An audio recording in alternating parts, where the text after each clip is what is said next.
Singing by Dharmendra Nirmaliya.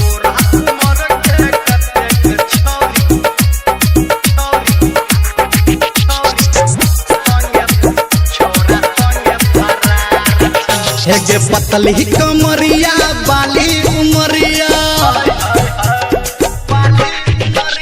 पतली कमरिया बाली उमरिया आँख में काजर के धार छो आ तोरा उमर के कतेक छौरी छौरा संगे फरार छो आ तोरा उमर के कतेक छौरी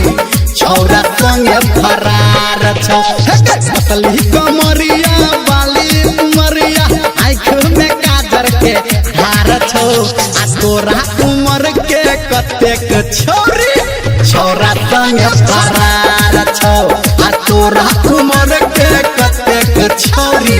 छौरा संगे फरार छौ Sumit Satish Raiya. Sumit Satish Raiya. तोरा उमर के कतेक छौरी Ma Gayatri Recording Studio. हेगे तोरे है नाम के चर्चा में डूब गलो छोरी हम खर्चा में हेगे तोरे है नाम के चर्चा में डूब गलो छोरी हम खर्चा में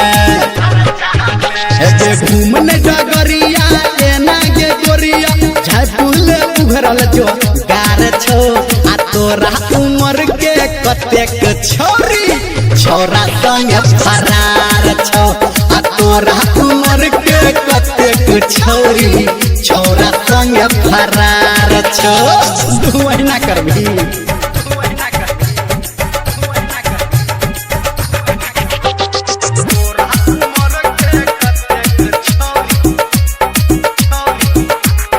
Sri Shiv Recording Studio, Kisanpur.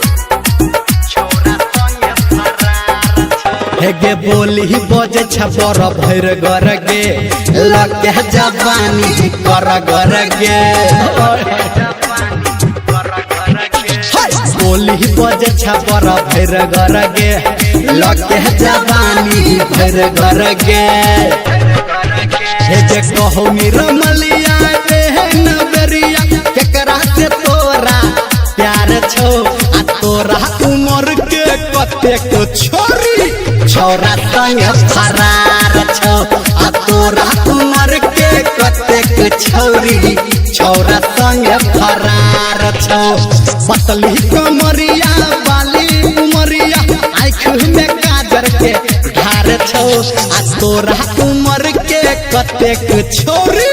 छौरा संगे फरार छौ आ तोरा उमर के कतेक छौरी छौरा संगे फरार छौ।